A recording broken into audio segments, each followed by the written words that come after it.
বন্ধুরা, আজকে পালং পনিরের আপনাদের রেসিপি শেয়ার করব।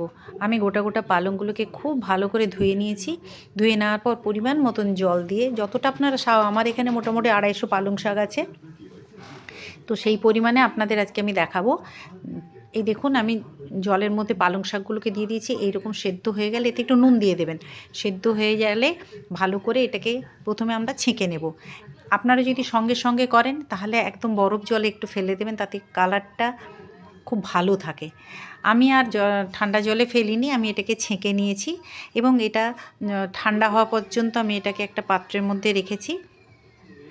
দেখুন, এখানে ঠান্ডা হয়ে গেছে আমার পুরো পালং শাকটা। এবার এটাকে আমি মিক্সির মধ্যে দিয়ে দেব, দিয়ে আমি এটাকে পিষে নেব। এটা একদম ভালো করে পিষে নেবেন। আপনারা চাইলে এখানে এক মুঠো ধনেপাতা দিতে পারেন। এবার এখানে দেখুন, আমি পনিরগুলোকে এরকম চৌকোনো চৌকোনো করে কেটে রেখেছি। পনিরটা একদম টাটকা পনির।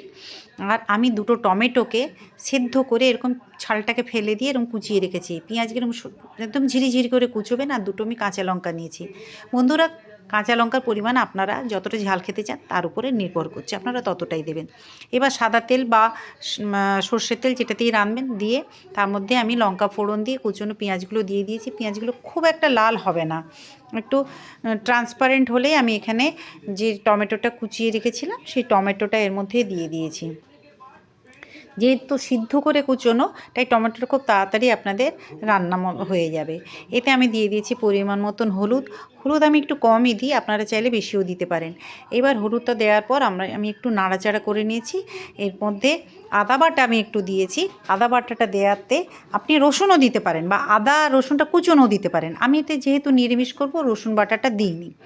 এরপর মশলাটা ভালো করে হয়ে গেলে আমি এখানে পালং বাটাটা দিয়ে দিয়েছি আর একটুখানি মিক্সিটা ধোয়া জল এর মধ্যে একটু দিয়ে দিয়েছি। নাড়াচাড়া করতে করতে দেখুন, এই যখন কালারটা চেঞ্জ হয়ে যাবে তখন বুঝবেন যে পালং শাকটা রান্না হয়ে গেছে। এই সময় খুব ছিটকায়, আপনারা একটু ঢাকা দিয়ে রান্না করবেন। হয়ে গেছে, এবার আমি দিয়ে দেব পনিরগুলো। বন্ধুরা, নুন আর মিষ্টি আপনারা যতটা খেতে পছন্দ করবেন সেই পরিমাণে নুন আর মিষ্টিটাও দিয়ে দেবেন। দেখুন, আমার মোটামুটি পালং পনির রেডি হয়ে গেছে।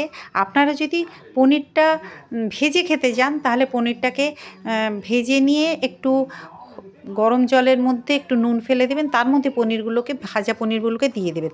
তারপর ওখান থেকে ছেঁকে আপনারা পালং শাকের মধ্যে দেবেন।